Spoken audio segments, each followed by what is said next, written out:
सहायता से कौन कौन से बोले जाते हैं? अकु विसर्जनीय नाम कठोर संस्कृत में एक सूत्र होता है, तो उसमें क्या होता है कि आ यानी दोनों आ और का वर्ग पूरा यानी का वर्ग में का खा गा घा गा, ये किससे बोले जाते हैं? कंठ से बोले जाते हैं। इसे बोलते हैं अ या क। तो कहां से आवाज आ रही है? कंठ से आ रही है। इसलिए इसको क्या बोलते हैं? कंठ वर्ण। क्या बोलते हैं? कंठ वर्ण बोलते हैं। अगला देखिए तालु। तालु समझते हैं ना? इसमें ऊपर टच करती है। इचू ऐसा नाम तालु संस्कृत में होता है, यानी कहने मतलब कि दोनों ई ह्रस्व दीर्घ वाला छोटी यानी बड़ी ई और चा वर्ग पूरा यानी चा वर्ग यानी चा छा जा छा इया और यसा नाम। यसा मतलब कि या और सा, ये वाला सा, ये तालब सा है ना, इसी में इसका नाम भी तालब सा, क्योंकि ये तालब की सहायता से बोला जाता है।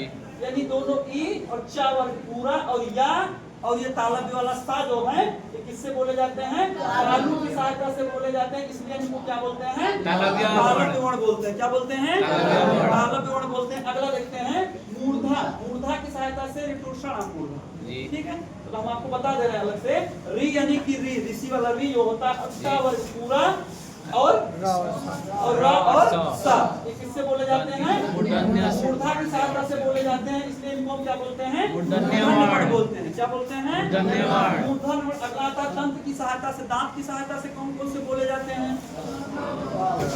ता वर्ग पूरा, ठीक है, और ला और ये जो दंतिसा जिसको बोलते हैं दंतिसा, ये किसकी सहायता से बोले जाते हैं? दांत की सहायता से बोले जाते हैं, फिर इनको दंत वर्ण बोलते हैं। जब आप बोलते हैं तो दांत से स्पर्श होता है, तो जो वर्ण जिसकी सहायता से बोले जाते हैं वो वही वर्ण कहलाते हैं। जैसे मूर्धा की सहायता से तो मूर्धन्य वर्ण, और जो दांत की सहायता से बोले जाएंगे दंत वर्ण बोलते हैं। अब बात आती है ओठ की। अब देखिए ऊ दोनों ऊ बोलते हैं ना, तो देखिए ओठ की सहायता लेना पड़ता है ना। दोनों ऊ यानी छोटा ऊ बड़ा ऊ दोनों, और पावर पूरा। देखिए पावर पूरा पा फा बा भा मा। अगर ओठ ना हो तो क्या बोल पाएंगे? जब तक ओठ का स्पर्श नहीं होगा तब तक ये वर्ड आपके मुख से नहीं निकल पाएंगे। आप बोल के भी देख सकते हैं पा फा बा भा, होता है ना प्रयोग। तो ये क्या कहलाते हैं? ये सब क्या कहलाते हैं? ओष्ठ वर्ण। अब आता है कंठ तालु, यानी जिनको बोलने में कंठ और तालु दोनों का प्रयोग होता हो। कंठ का भी प्रयोग होता है और तालु का भी प्रयोग होता है, इसलिए इनको बोलते हैं कंठ तालव्य वर्ण। अगला है कंठोष्ठ। ऐसे वर्ण जिनको बोलने के लिए कंठ की भी सहायता लेनी पड़ती है और ओष्ठ की भी सहायता लेनी पड़ती है। ओ औ ये क्या है?